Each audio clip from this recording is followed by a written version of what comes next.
हरिः ओम।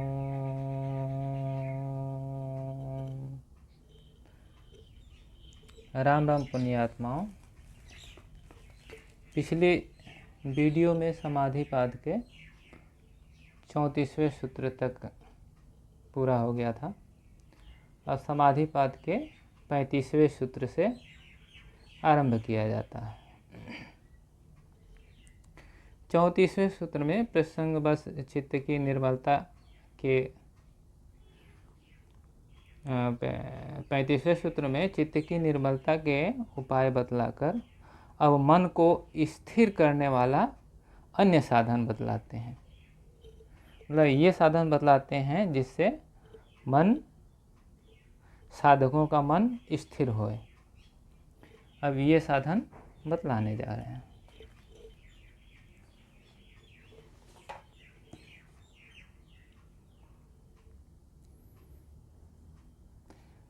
शब्द, स्पर्श, रूप, रस, गंध विषयों वाली प्रवृत्ति उत्पन्न हुई मन की स्थिति को बांधने वाली होती है।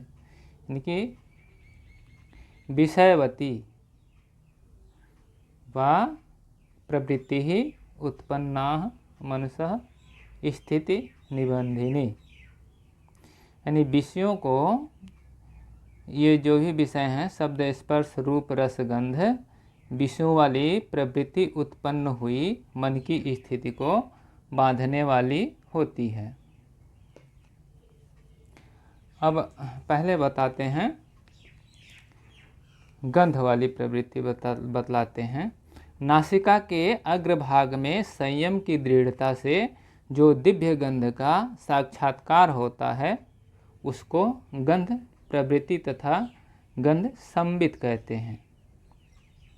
यानी जब हम नासिका के अग्रभाग पे अपना ध्यान केंद्रित करते हैं, अब वहाँ पे ध्यान लगाते हैं, तो वहाँ पे उस समय जब ध्यान लगाते हैं तो कुछ समय बाद में हमें वहाँ पर दिव्य गंध का साक्षात्कार होता है। यानी एक दिव्य गंध की हमें अनुभूति होती है। तो इसको गंध प्रवृत्ति तथा गंध संबित कहते हैं। यानी इससे भी, इसको भी करने से ध्यान एकाग्र होता है। अब दूसरा बताते हैं। जिह्वा के अग्रभाग में संयम की स्थिरता से जो दिव्य रस का साक्षात्कार होता है उसे रस प्रवृत्ति तथा रस संबित कहते हैं। यानी कि जिह्वा के अग्रभाग में जब हम अपना ध्यान केंद्रित करते हैं, जब अपना ध्यान वहाँ पर स्थिर करते हैं तो हमें दिव्य रस का साक्षात्कार होता है।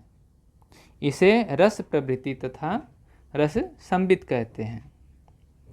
अब तालु में संयम की स्थिति में जो दिव्य रूप का साक्षात्कार होता है उसको रूप प्रवृत्ति और रूप संबित कहते हैं। यानी तालु में जब हम ध्यान केंद्रित करते हैं, तालु में जब हम संयम करते हैं तो उस स्थिति में हमें दिव्य रूप का साक्षात्कार होता है।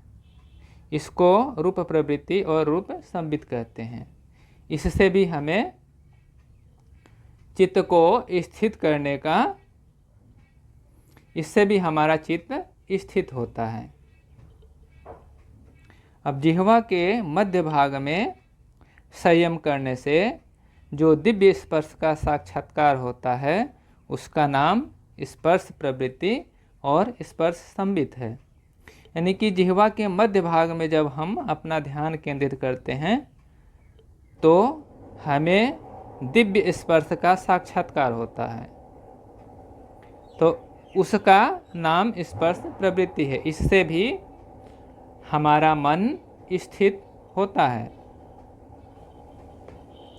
जिह्वा के मूल में संयम की दृढ़ता से जो दिव्य शब्द का साक्षात्कार होता है उसको शब्द प्रवृत्ति और शब्द संबित कहते हैं। यानी कि जिह्वा के मूल में जब हम ध्यान लगाते हैं तो वहाँ हमें शब्द का साक्षात्कार होता है और इस शब्द प्रवृत्ति और इसे ही शब्द प्रवृत्ति और शब्द संबित कहते हैं। ये भी हमारे मन को स्थिर करने का उपाय है, इससे भी हमारा मन स्थिर होता है। इस प्रकार ये प्रवृत्तियाँ उत्पन्न हुई चित्त की स्थिति को बांधने वाली हैं।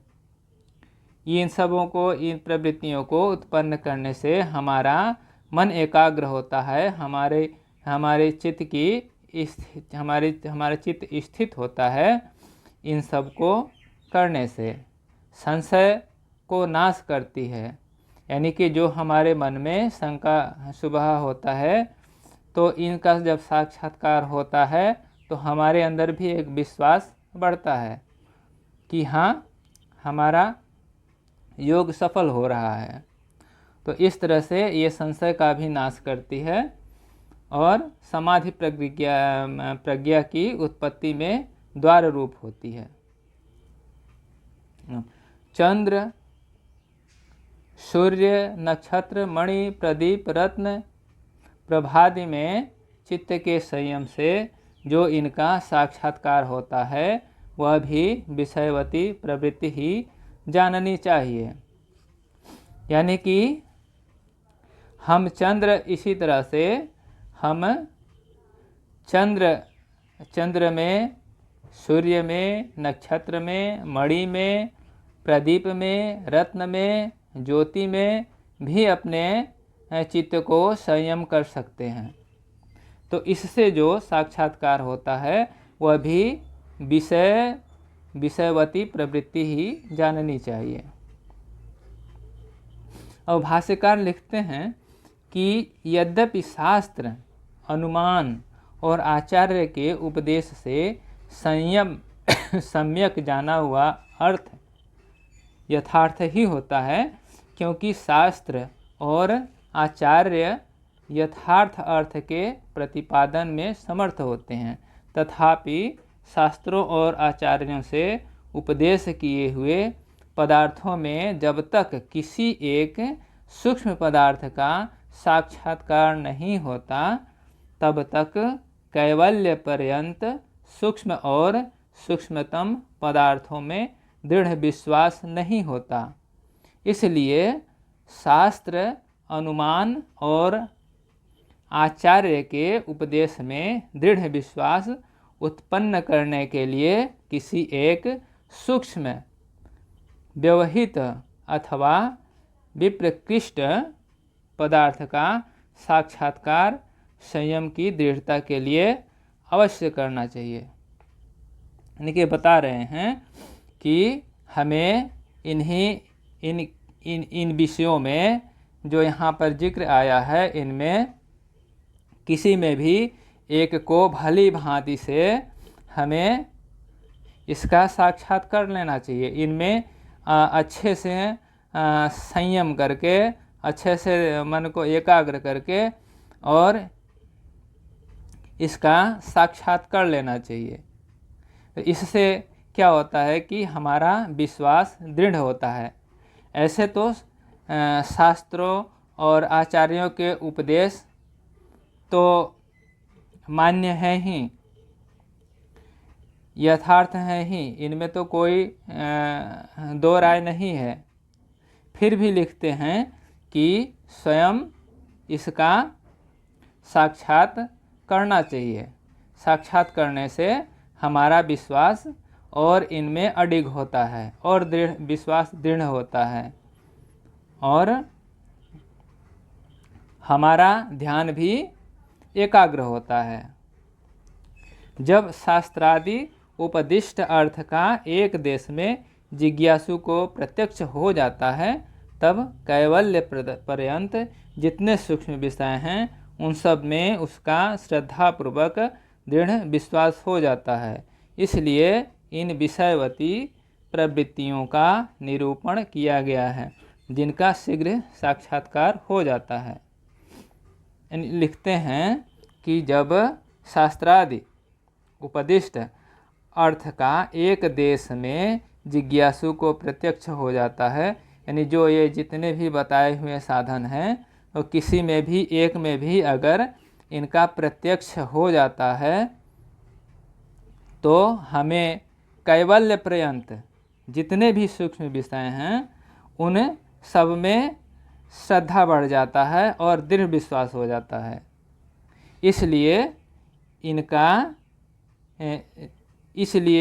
इनका साक्षात करना जरूरी है।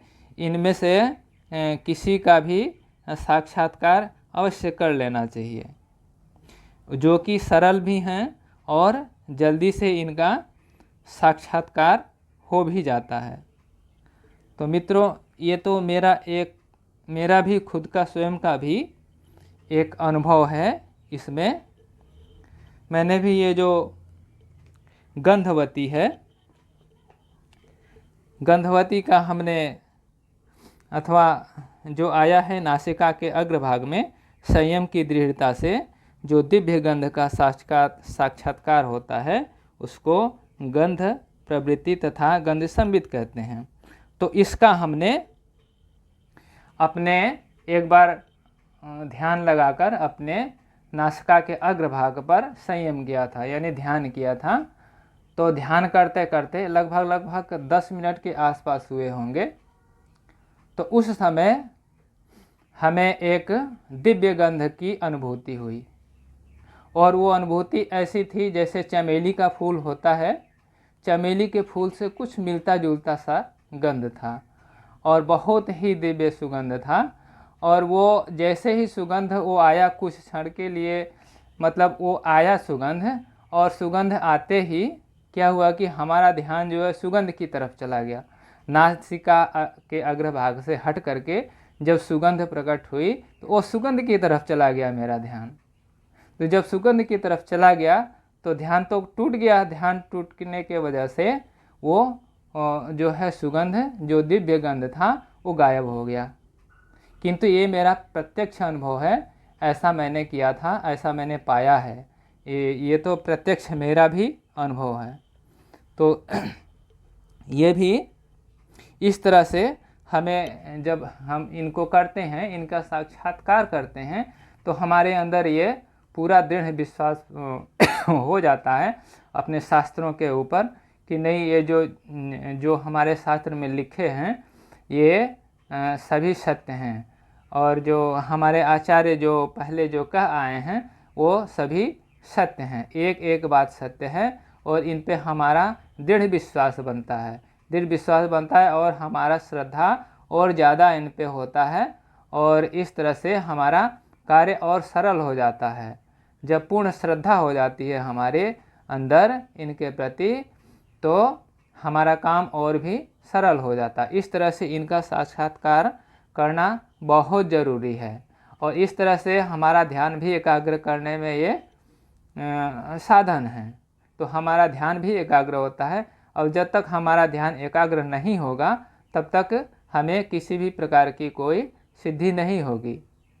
ध्यान एकाग्र करना जरूरी है, इसलिए ये ध्यान एकाग्र करने के लिए ही ये सब सारी विधाएं यहाँ पर दिया हुआ है। इनमें से करना चाहिए साधकों को, क्योंकि ये सरल भी है और आसान भी है। ये आसानी से हो भी जाता है, ये प्रकट भी हो जाता है।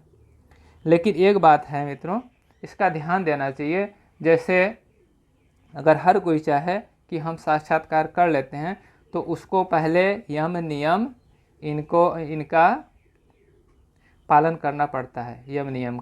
यम नियम अगले इसमें साधन पाद में जिक्र आया है, उसको बताया जाएगा कि यम नियम क्या होता है। तो इनको जो भी हम साधना करते हैं इन यम नियमों का पालन करना होता है, चाहे भक्ति योग के हों और चाहे योग मार्ग के साधक हों। तो ये यम नियम तो सबके लिए बराबर ही है। जब तक हम यम नियमों का पालन नहीं करेंगे तब तक हम अपने कार्य में सिद्धि को प्राप्त नहीं कर पाएंगे। ये तो बहुत ही अनिवार्य है। हमारे साधन मार्ग में, योग साधना में, ध्यान मार्ग में, भक्ति मार्ग में ये बेहद ही ज़रूरी है। इसलिए इसका जिक्र साधन पाद में अब आने ही वाला है। तो उसमें विस्तार पूर्वक बताया गया है, वहाँ पे हम इसका जिक्र करेंगे। तो इस बात का ध्यान रखना चाहिए मित्रों। तो इस तरह से इन प्रवृत्तियों में से किसी एक प्रवृत्ति के लाभ से उन शास्त्रोक्त अर्थ में वशीकारिता के होने से उस शास्त्रोक्त अर्थ के प्रत्यक्ष करने में पुरुष की सहज ही शक्ति हो जाती है, और शास्त्रोक्त अर्थ में श्रद्धा की अधिकता से वीर्य, स्मृति और समाधि का लाभ भी योगी को निर्विघ्न हो जाता है।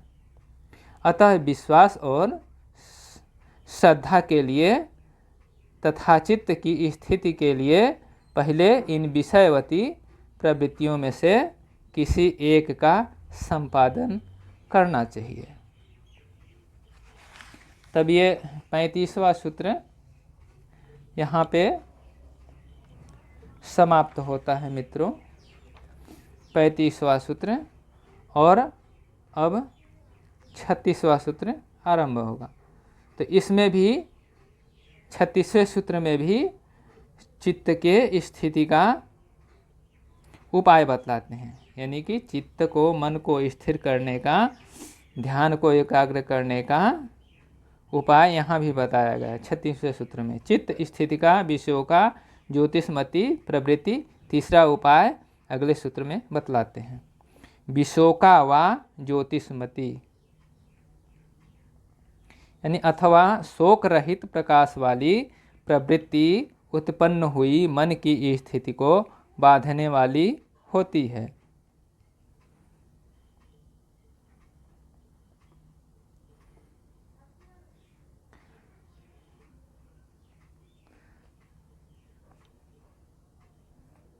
अर्थात विशोका सुखमय अभ्यास से जिसका शोक दुख अर्थात रजोगुण का परिणाम दूर हो गया है, ज्योतिष सात्विक प्रकाश, ज्योतिषमती प्रवृत्ति सात्विक प्रकाश जिसमें अधिक या श्रेष्ठ हो, वह प्रवृत्ति ज्योतिषमती कहलाती है।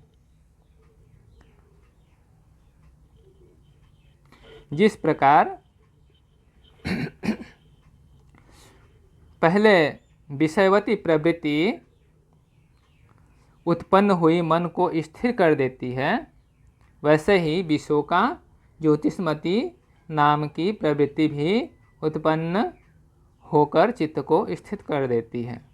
यानी कि जो पहले बता आए हैं विषयवती प्रवृत्ति, जिस तरह से पहले बताया हुआ विषयवती प्रवृत्ति मन को स्थिर कर देती है, इसी तरह से यह भी विशोका ज्योतिषमती नाम की प्रवृत्ति भी उत्पन्न होकर चित्त को स्थिर कर देती है।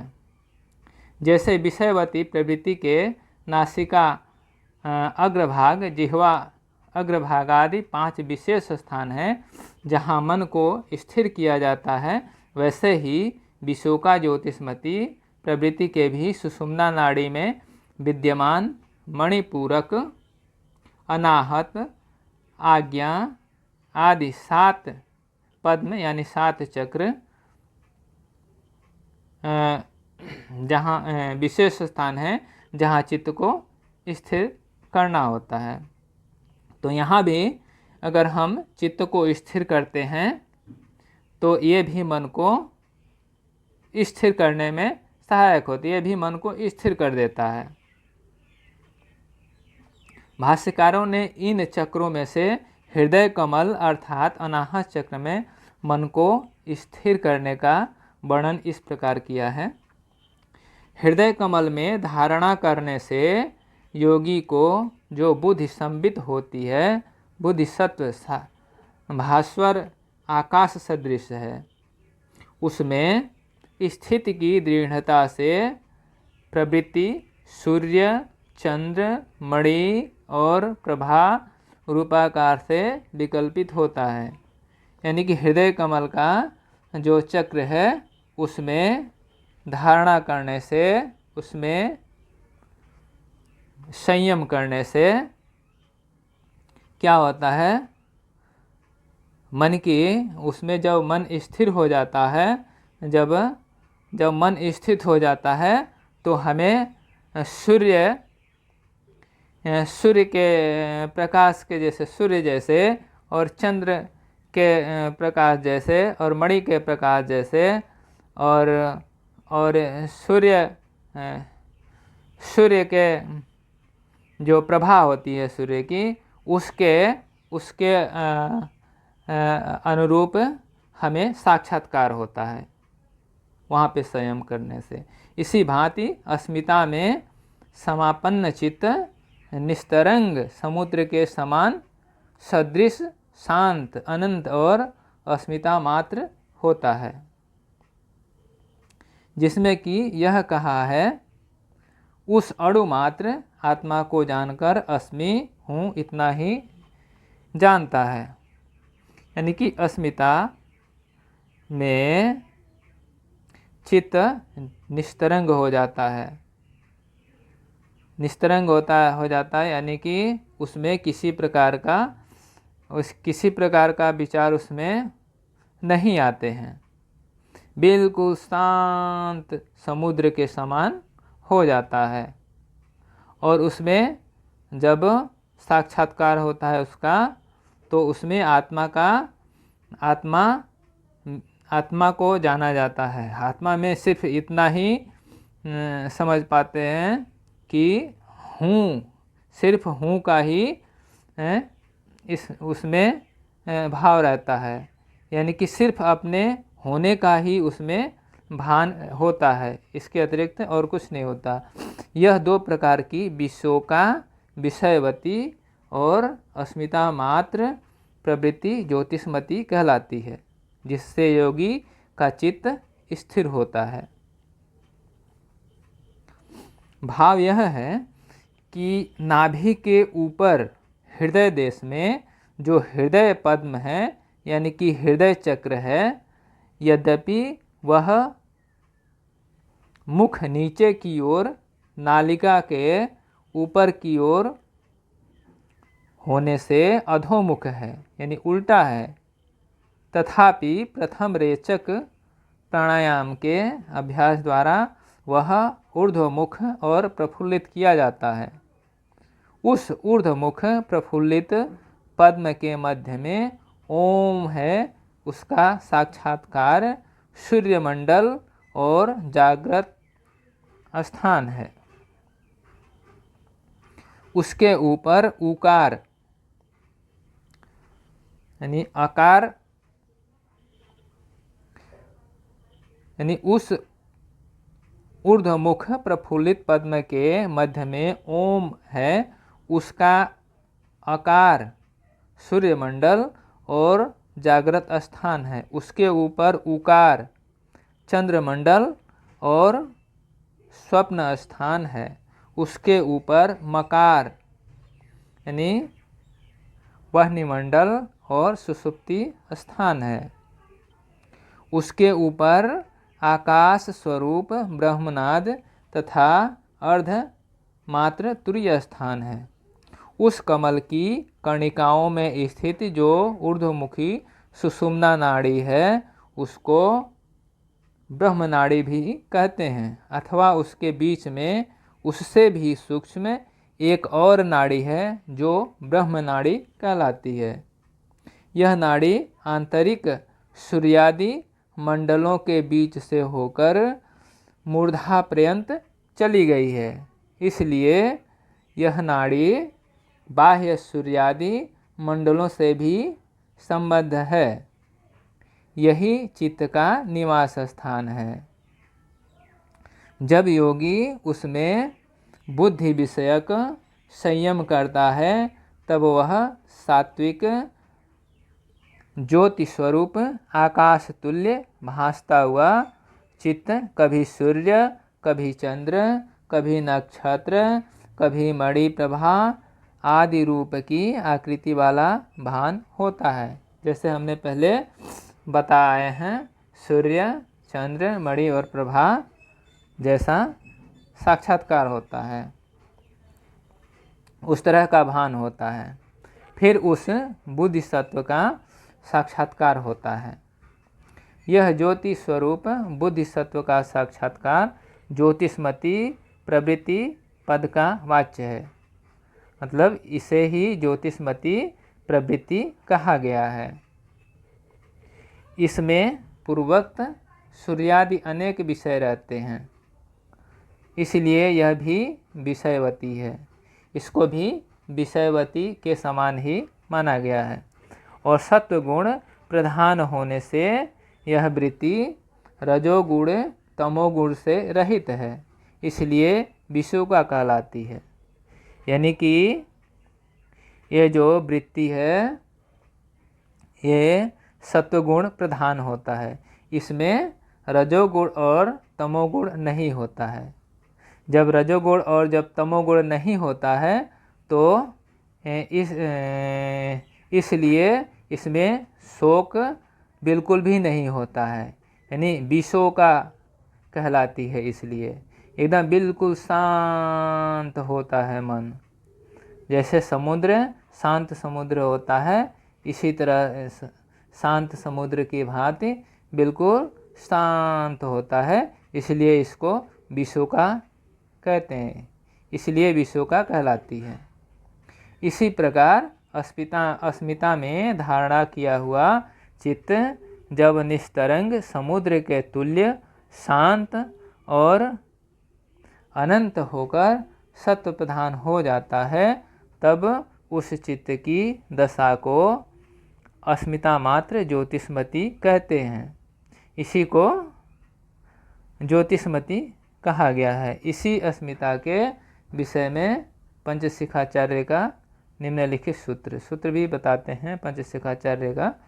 तो उसका अर्थ इस प्रकार है, उस अणु मात्र अस्मिता का धारणा पूर्वक अनुभव हूँ इस प्रकार जानता है। इसमें भी यही बात आई है कि यहाँ पर भी सिर्फ अपने होने का ही भान होता है, यानी अणु मात्र आत्मा का सिर्फ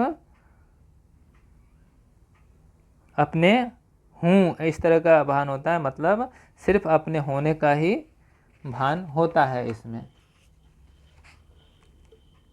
इन सब में से प्रथम निरूपित जो बुद्धि संबित बुद्धि साक्षात्कार रूप प्रवृत्ति है उसका नाम विषयवती ज्योतिष्मती प्रवृत्ति है, और दूसरी जो अस्मिता स्वरूप चित्त की प्रवृत्ति है वह अस्मिता मात्र ज्योतिष्मती कहलाती है। विशोका इन दोनों का विशेषण है, क्योंकि शोक के कारण रजोगुण से ये दोनों शून्य हैं। इन दोनों प्रवृत्तियों के उत्पन्न होने से भी योगी का चित्त स्थिति पद की योग्यता का प्राप्त कर लेता है।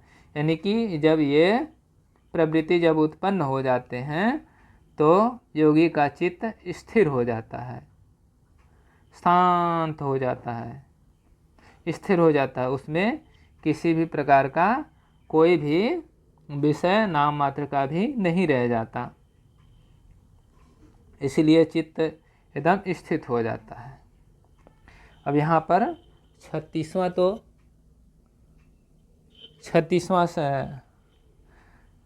समाप्त हुआ मित्रों। 36वां सूत्र समाप्त हुआ। अब 37वां आरंभ होता है। मन के स्थिर करने का अन्य चौथा उपाय बताते हैं। अब फिर से 37वें सूत्र में भी मन को स्थिर करने का उपाय बतलाते हैं। बीत राग विषयम व चित्तम, यानी कि राग रहित योगियों के चित्त विषयक संयम करने वाला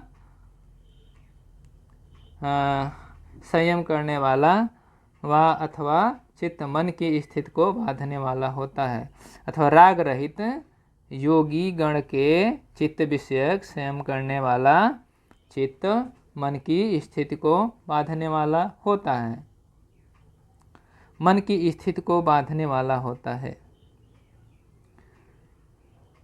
जिस महान योगियों के विषयों की अभिलाषा, जिस महान योगियों ने विषयों की अभिलाषा पूर्णतया छोड़ दी है, जिसके कारण उसके चित्त से अविद्यादि क्लेशों के संस्कार मिट गए हैं, उनके चित्त का ध्यान करने वाले चित्त में भी वैसे ही सात्विक संस्कार उत्पन्न होते हैं और वह सुगमता से एकाग्र हो जाता है। यानी यहाँ पर सूत्रकार का कहने का मतलब है, जो वीतराग योगी जन हैं, जो इस तरह के महात्मा हैं, जो इस तरह के सिद्ध पुरुष लोग हैं,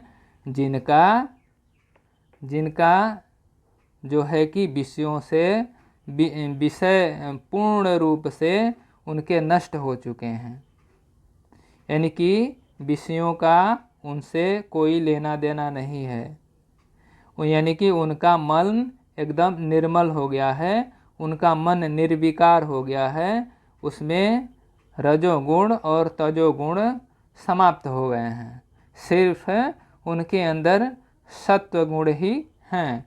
तो ऐसे सतोगुणी जो मुनि हैं या महात्मा हैं या फिर जो भी योगी जन हैं, तो इस तरह से निर्मल चित्त वाले योगी का ध्यान करने से भी हमारा चित्त और धीरे धीरे धीरे धीरे वो स्थिर होने लगता है, क्योंकि उनका मन तो पहले ही सभी विषयों से हट गया है, उनके अंदर का जो भी संस्कार है ख़त्म हो गया है। तो इस तरह से ऐसे लोगों का जब हम ध्यान करते हैं, तो उनका जब ध्यान करते हैं तो उनके अंदर जो गुण होते हैं वो गुण स्वतः ही हमारे अंदर धीरे धीरे धीरे धीरे वो प्रकट होने लगते हैं। इसीलिए इसका ऐसे अगर समझ में नहीं आता है तो मित्रों, जैसे हम समझ लीजिए कहीं शीतल स्थान पर जाते हैं अथवा कहीं झरने के पास जाते हैं, तो झरना तो शीतल होता है, तो वहाँ पे हम जाते हैं तो क्या होता है कि हमारा जो है कि हमें ठंडे की मतलब ठंडा ठंडा हवा की अनुभूति होती है, हमें ठंड की अनुभूति होती है, हमें शीतलता की अनुभूति होती है। इसी तरह से हम जब अग्नि के पास जाते हैं तो क्या होता है, अग्नि के गुण हमारे अंदर धीरे धीरे वो आना शुरू हो जाता है, हमें गर्मी की अनुभूति होने लगती है। तो इसी तरह से जब हम भगवान का हम ध्यान स्मरण क्यों करते हैं, इसीलिए करते हैं उनका ध्यान स्मरण, क्योंकि हमारा विकार जो है ख़त्म हो जाए, हमारा जो विषय वासना है वो सभी नष्ट हो जाए, मन जो है निर्विकार हो जाए और मन शांत हो जाए। इसीलिए हम इनका ध्यान करते हैं। तो इसी तरह से यहाँ पर जो वीतराग हैं, जो सभी विषयों से विरक्त हो चुके हैं, ऐसे योगी जनों का, ऐसे महात्मा जनों का ध्यान करने के लिए यहाँ पर बतलाया गया है।